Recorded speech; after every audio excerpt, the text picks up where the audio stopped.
Good evening and welcome. I'm Vincent Makori. This is Africa 54.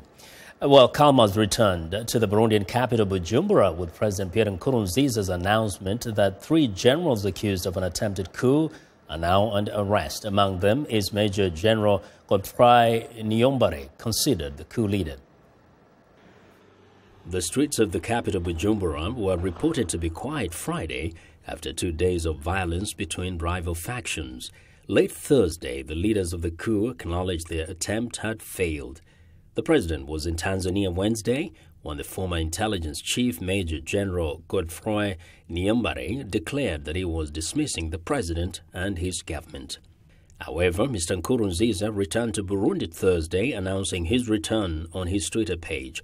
Protests have shaken Burundi since April 26, when President Nkurunziza announced he would run for a controversial third term.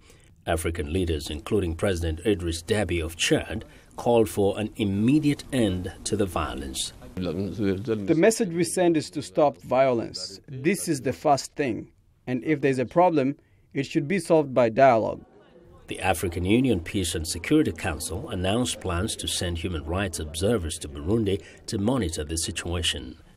Our organ, the PSC, is appealing to all the Burundian stakeholders, all the Burundian parties, to solve the crisis for the interest of the country, for the interest of the population, for the interest of the region, and for the interest of Africa.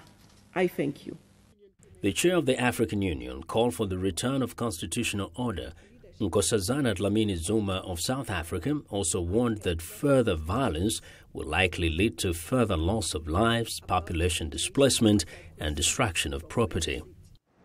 Now, for the latest on the situation in Burundi, VOA East Africa correspondent Gabe Joselow joins us live via phone from Bujumbura. Gabe, people have been concerned about the state of things in Bujumbura. Can you describe to us what things feel like today?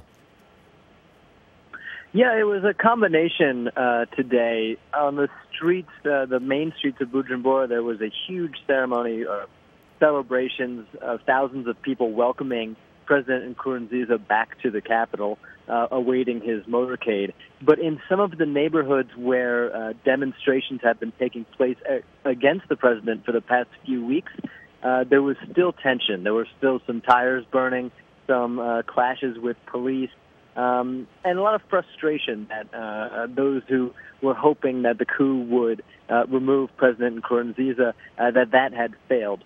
So it's quite divided opinions right now in the capital. Now, there have been reports of killings, even in some really very sensitive places like hospitals. What are you hearing about that? Well, we've only heard very scattered reports about people being killed.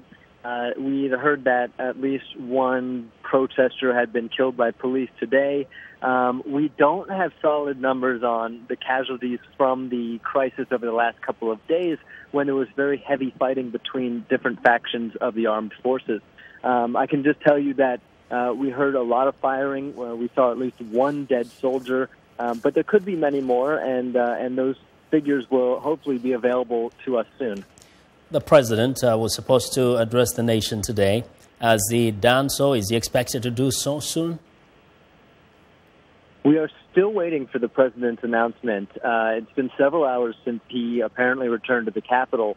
He was supposed to deliver his message through the national broadcast station, which is the only media that is still open in Bujumbura, basically, after several private radio stations were closed down. But as of this moment, we still haven't seen anything from him. There was a statement on his website that about his arrival, but we actually have not seen his face in the city of Bujumbura yet, and we have not seen a statement at this point. Yeah, very quickly, we know that there have been arrests of those generals who are believed to have led the coup or the attempted coup. Are there many more people who have been arrested up to this point? We only know at this point of the three people who were responsible for the coup, but the main coup organizer, General Niyombare, the latest information is that he is still at large. Oh, That, well, we will wait to confirm that even more, as we watch this story. Gabe, thank you very much for joining us today. VOA East Africa correspondent Gabe Joselow reporting live from Bujumbura.